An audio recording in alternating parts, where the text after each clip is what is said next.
Hey guys, this is Tom Bucks. Welcome to MST.TV. New content alert. We're doing a pilot episode on Structure Deck Mirror Match Breakdown. Why are we talking about it? Because I already won with this Structure Deck Mirror in the Extravaganza. Now at the Extravaganzas, there's different kinds of things that you can win. You can play the Win-A-Mat, you can play the main event, you can play Duel Links, Speed Duels, and I think the most sought after mat right now is this Structure Deck of Freezing Chains, featuring Trishula, the Zero Dragon. Beautiful mat. Having a Trish mat is always nice, and I think there was a lot more participants this time because the mat is just so awesome. So I guess moving forward, maybe I'll do one breakdown of this mirror. And this is fair game for everyone. It's like the cheapest thing that you can join in on. And I think it's also the most fair event because everyone's playing the same cards. So I'm going to be doing a meta breakdown on the Freezing Chain Structure Deck. Hopefully you guys can use this content to help you up your game and win your mat. There's a lot of misplays you guys can make. I'm going to break down all the cards in here. It's kind of a weird breakdown. It's not really a deck profile since all the decks are the same. And since I have already won, I think I'm qualified to break it down for you guys, for you lazy people out there that don't want to read 41 cards and how they interact with each other. So if you guys want to see more stuff like this in the future, leave it down in the comment section, smash the thumbs up button. If this video gets enough views, I'll try it again with the next structure deck. Maybe it'll be the God card mats for Obelisk and Slifer. Okay, let's break this down from the starting of the die roll all the way to the gameplay. I sorted this from the bosses to the best cards to the worst cards at the bottom here. This is being the worst pile. But beginning with the die roll, if you win the die roll, opt to go second. There is no OTK hand and there is no board that you want to build. In terms of, a little summary of the game state that you're going to be experiencing is that going second has the advantage because there are cards that require your opponent to control cards before you can even play, and the opening boards you push out does not establish major advantage. You actually fall behind by going first because there is no suppression boards. There are no big negation boards that you can build. And because of the lack of that, and there aren't exactly a lot of traps. A lot of the traps are reactive to your opponent, but once you use it once, they will not pay off anymore.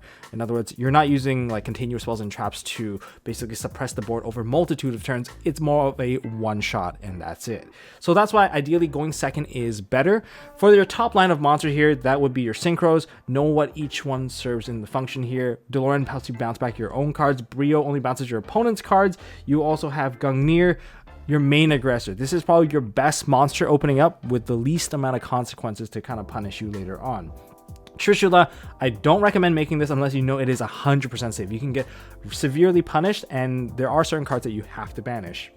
And for Zero Trish, this is one of your best aggressors out there, but it is also punishable by Brio. Brio bouncing it, then you won't even get the Trish summon, and that means you're falling behind because you just lost 3 materials with the stuff. This is a deck that requires you to have 2 to 3 cards to combo. I recommend keeping cards in your hand before pushing out. But anyways, if you're forced to go first, don't worry about passing turn. There's no OTK. I've actually won a lot of games because I lost a die roll. My opponent made me go first. I just did not do anything. If I did not open anything within my trap pile, I did not decide to push out anything because it's impossible to keep hold of the board. You're just going to lose your resources for free unless you have the crackdowns. I'll explain the initial interaction against your opponent, and that's the key point here. But let's go through each of the piles of here. So we have the best cards you want to open, some of the best follow-ups and spell and traps that you want to open to pair with it because these are the cards that will swing the games back and forth. Then we have tuners, which are very, very important because synchros are your first line of bosses. These are your win con, and the second kind of win con is coming from your generals, and generals are a bit more situational because they are technically bricks if you cannot summon them out. And then we have some graveyard recovery. Then we have the generals. The generals are useful. They are summonable thanks to Zujin. Zujin will let them be playable. And then we have some more awkward cards. We have some of the cards that are toolbox / utility coming from the level 4 monsters here that maybe you have to normal summon out, but it could be worth it. And then we have the extenders here. You want to open a little bit of column, this column here, a little bit of here, and just anywhere else, maybe pair it with a tuner, then you have something to play with. Then we have some situational cards that are super situational but will come up and they will change up the game for you. being, well, Terror of Trishula and Magical Triangle of Ice Barrier. That means you brick, but this is like an unbricker. And then we have a bunch of dead cards here. From Where Art Thou? I'll explain on why the bricks are here so that I don't have to talk about it later on, what you can use them for. So Where Art Thou? You're not likely going to activate this. Sure, if you can get the level 1, get the Fishborg or the Hexa, cool, but you're not likely going to be able to summon it because the deck burns a lot of normal summons. So Where Art Thou is kind of out. You're just kind of taking damage for it. Medium of the Ice Barrier, very situational. You can try to use it, but your opponent, if they're smart, they're not going to put up 4 cards for you to actually drop this card. And that's why I'm saying the 22 is the threshold. Having a 2300 attack Brio holding the board is very much possible. I almost lost the game just because my opponent sat on a Brio and constantly bounced my cards back. But bouncing cards is not good. You're putting yourself on a time bomb there. It's very difficult to play once your opponent gets that level of card advantage unless you have that many Grave Synergy. The Ice Shoujo sucks. It's bad. Even one of your normal summons can run it over, and it does not protect you against anything. Because it only protects you against spells and traps destruction. You don't have spells and traps that destroy anything. Useless. Warlock is okay. It carries the Ice Barrier name, but it is really weak. It's not a tuner, and it's level 3, and it's just kind of awful to play. Now you might think, oh, the damage threshold. What is the damage threshold? Most of the monsters in the main deck only has about, at most like 17 to push on the initial normal summon. So, 2k must be great. No, 2k is a liability. It's false sense of security. You set this card, you will get punished. I'd rather not set the card, take the damage, and maintain cards in my hand because I need discard fodders as well. And that's what these cards are useful for. Starting off with some of the best cards, General Wayne of the Ice Barrier. Best cards hands down. If you have this card, even if you have to pass turn against your opponent, if you have another Ice Barrier in your hand, this card will lead you into a full combo. Basically, you will finish at least with a Gungnir plus this card, which means the 2000 range doesn't even matter for defense because this guy summons out as long as you control an Ice Barrier and your opponent controls a monster. Special summon, add an Ice Barrier spell and trap. Spells and traps you can typically add are some of the best ones available, but let's just talk about the ideal 2 you would add. Wins over the Ice Barrier.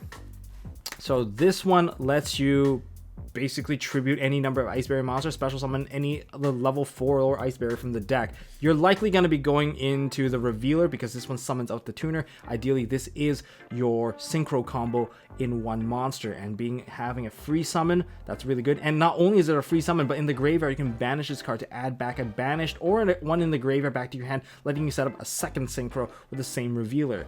Now, aside from Revealer being really awesome, of course you can search out any Ice Barrier monster with Medallion. Medallion is also searchable by the General Wayne, so this is like a double whammy if you're already open with some of these cards. You can even get Freezing Chain, which is your monster reborn for Ice Barrier for level 4 or lower. So that's why General Wayne will swing the game in your favor because you can run over most things. You can even synchro on the turn, and you can even banish your Revealer to do the pop with the Gungnir. That's why it is exceptionally good. It's a pop all the way through, guaranteeing you almost like 5,000 damage. OTKing is not really possible. Take the damage, guys. Just take the damage if you have the open turn. And don't be afraid of using certain traps. I'll explain how those traps are used and how to maximize their efficiency. So, best card here. A couple of really good cards here as well. The wins, summon from the deck, search from the deck, any Ice Barrier monster, level not restricted. Not once per turn, but you only have 1 copy anyways. So this is your tuner combo. You can get into Gungnir or Delorn or Brio simply with just having this card. But if you open with the General Wayne and your opponent committed to 3 cards, you can even go into the level up in Trish by summoning out the level 2 tuner. So with the 2, 5, and 4, you get 11 going into the big Trish, and that is very scary.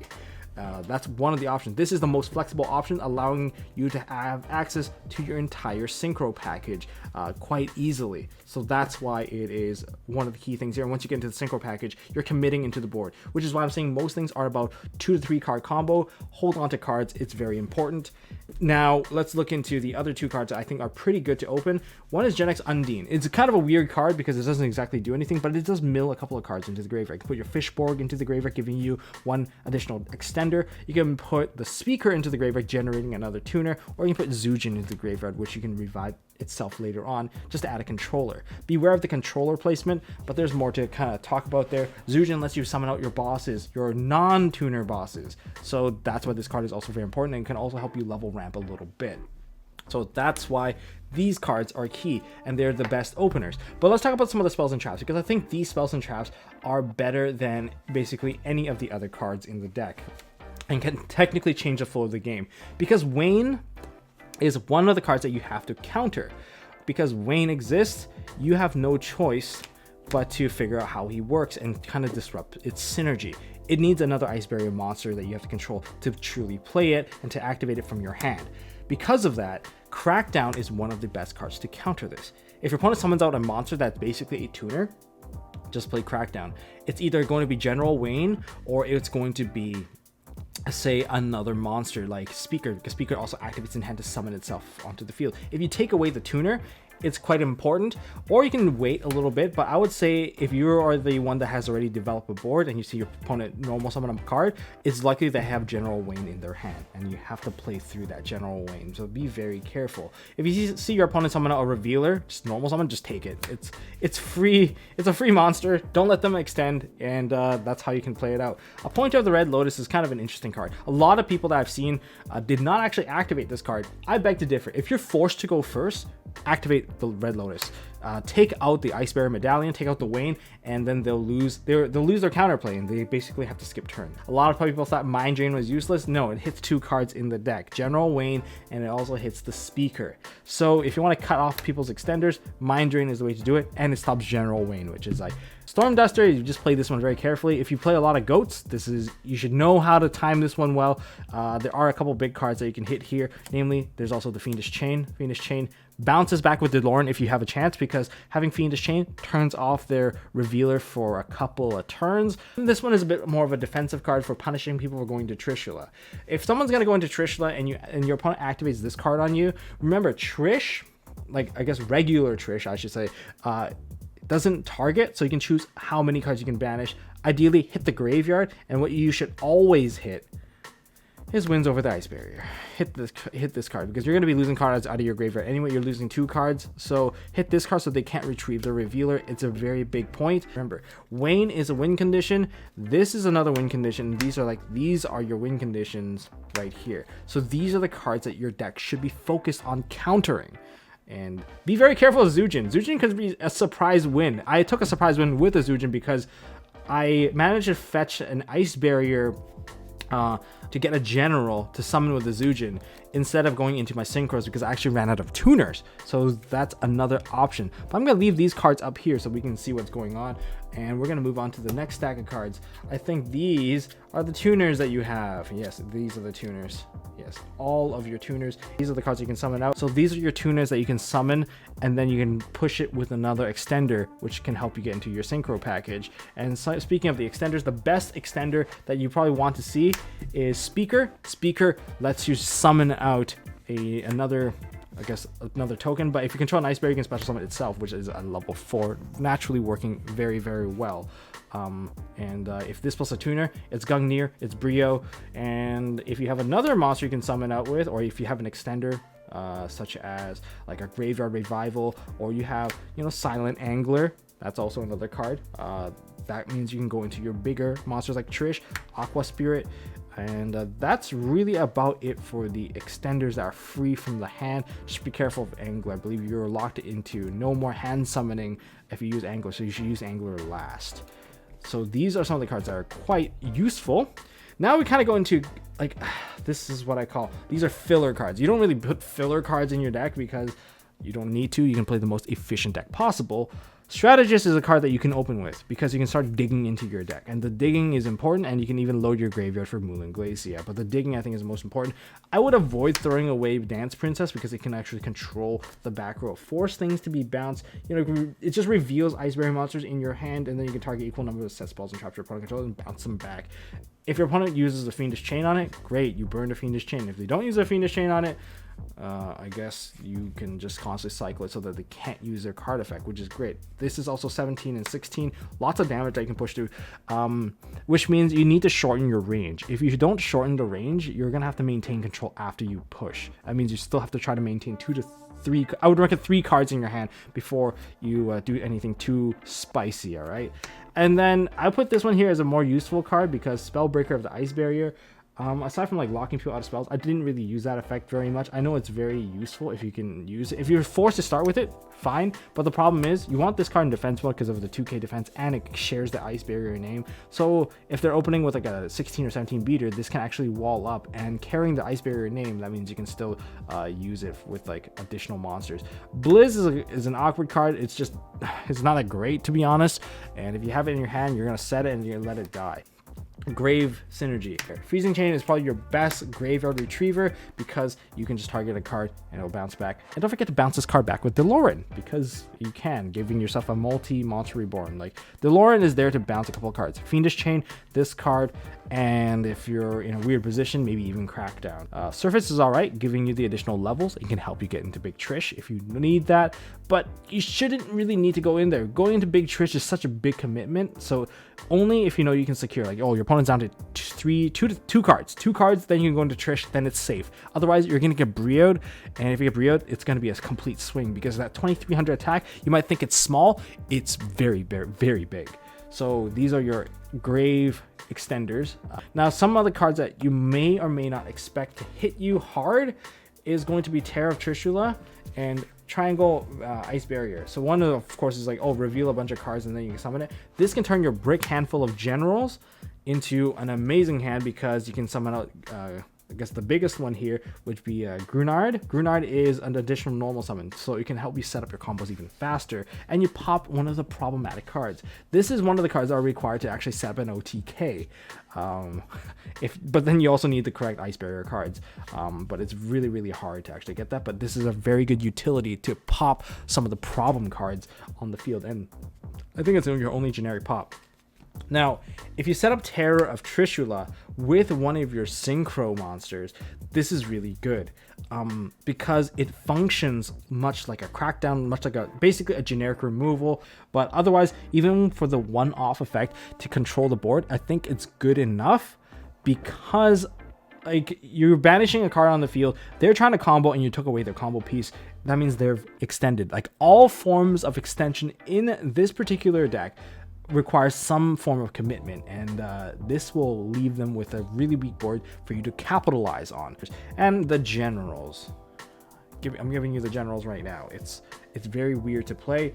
The generals, the most useful one's probably a Grunard, because it's really big and is bigger than the entire synchro lineup, unless somehow you destroyed Zero Trish, then you deserve to lose, because that is going to be extremely punishing. Moulin, you're not going to be able to play it all the time, but maybe you can try to manipulate it. But if you have Moulin early and you have Wayne, and you have like the ability to put an extra monster into the graveyard, that's why you go into Hexa and all those cards, yeah, you deserve to like just Moulin, Wayne, plus a Gungnir, and do a massive push. I think that might actually be enough damage. Ripping 2 cards out makes it so that it's very difficult for your opponent to combo. If you rip like the Ice Barrier medallion, oh, that feels so good. But like that kind of aggressive push, you have to be very careful of. And your 3 bricky generals, of course. Just remember, that's what Zujin is for. If you have a ton of these cards, it's not a complete loss. You can still play into them by using Winds Over the Ice Barrier. If you send multiple monsters, don't forget to get a Revealer and a Zujin.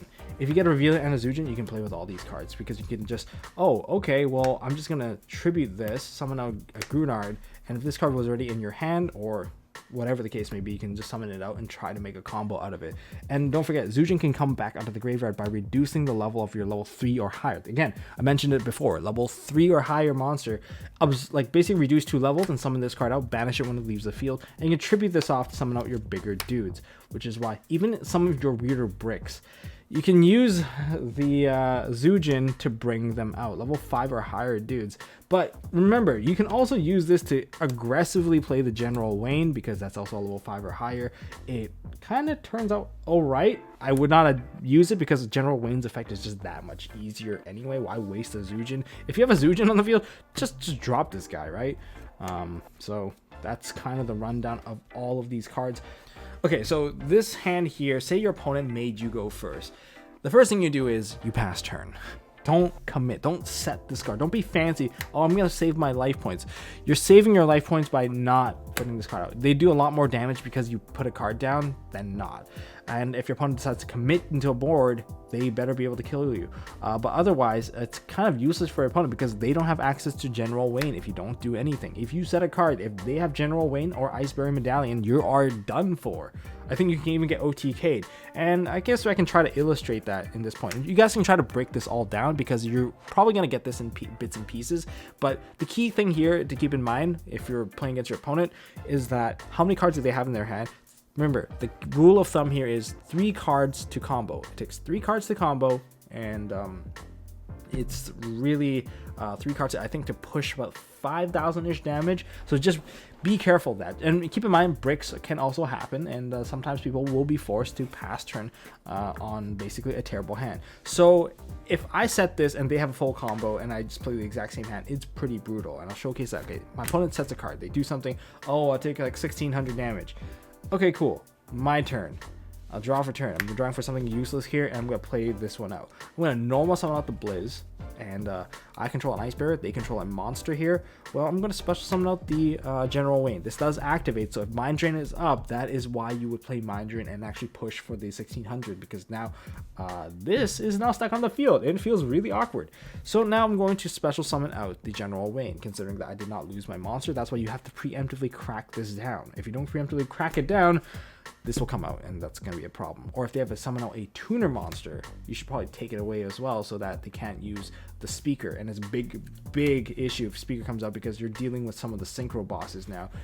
It's problematic. So once you special summon out this card, you can go ahead and just add the Winds Over the Ice Barrier. If you already have this card, go for the Medallion or go for Freezing Chains. Freezing Chains, if you're going to go into Delorean to add it back to your hand to start cycling free additional Monster Reborns in your deck. That's a fun way to play, right? And in this case, if you don't have additional generals, then don't burn these. Then just don't waste the General Wayne. This is why I'm saying like the 2000 defense is such a bait, because you're summoning a 21 beat stick to run it over, and not only gonna get a 21 beat stick, once you activate this, at the very least you're gonna tribute this card and you're gonna summon out a Revealer. And if you have multiple generals like I do here, you can even, I think you can push for a lot of damage here. Let's see if I actually tribute both. Let's see what would happen. But otherwise, leave the General Wayne, do a couple of damages here and there, and then set a couple of traps and push past turn, because you can't really do much more after that. So I'm going to go with the Zujin on top. All right. So that's 2 monsters. Zujin will let me summon out the Gantala. So I'm going to tribute this. Summon out the Gantala. I'm going to activate the Revealer. I'm going to throw away a card. I just throw away the Gen X Undine or the General. Let's throw away the General. And how many cards do I have in the graveyard? Okay, look at here. I have 4 now, going into my 5th. All right, so this one here, we're gonna summon a Hexa, because Hexa can mill another card. Because I have Mooling Glacia, that is why this is extremely scary, because this is one of those quote-unquote OTK hands I spoke about that's really rare, but then you're likely to get them in bits and pieces. Otherwise, this wouldn't be Gantala. This would literally just be the Wayne that's still on the field.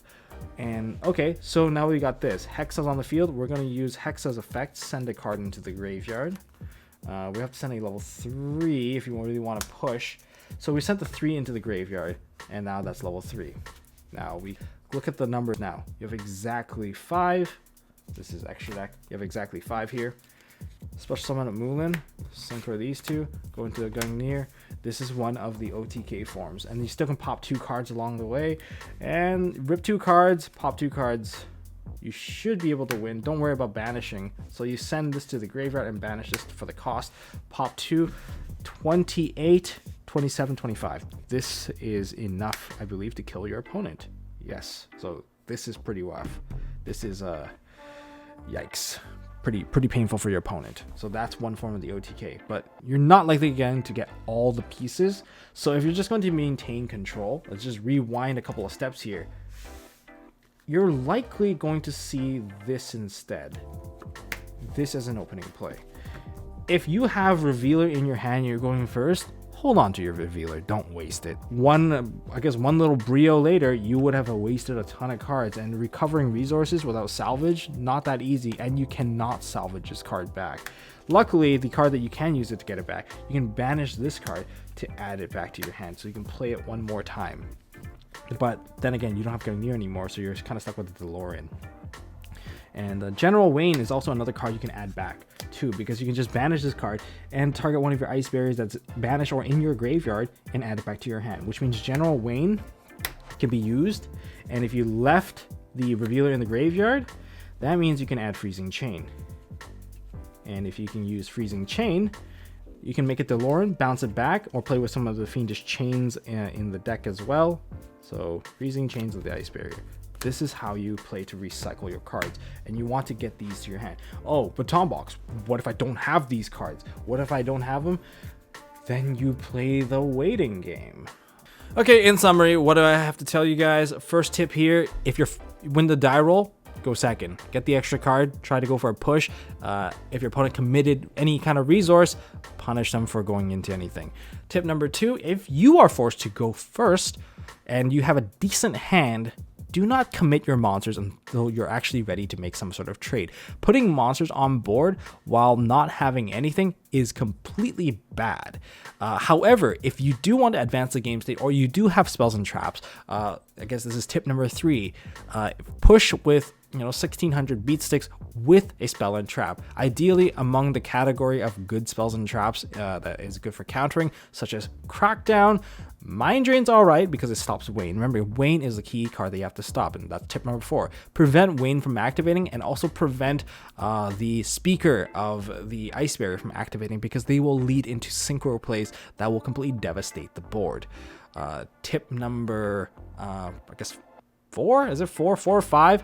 Banish the copy that is the Wins Over the Ice Barrier. That will help them retrieve a card, and you don't want them to play that. So that's probably the right moment to actually truly trish someone. And tip number 5, beware of Revealer's effect. I think sometimes it's better to use the Fiendish Chain, not on the Revealer, but on the Synchro monster that Revealer has brought out. That's probably better because you can protect more cards, and Revealer does burn quite a few resources to summon out.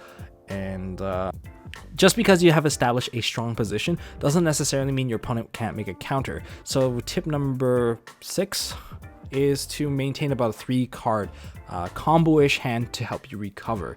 Otherwise, you won't be able to swing back, and giving your opponent a free Wayne activation, getting all the way to a Gungnir to a Mulan Glacia, basically is an insta-scoop, because you can't recover losing 2 cards, getting your cards popped, and your opponent's going to follow up with another Revealer that is going to kill you.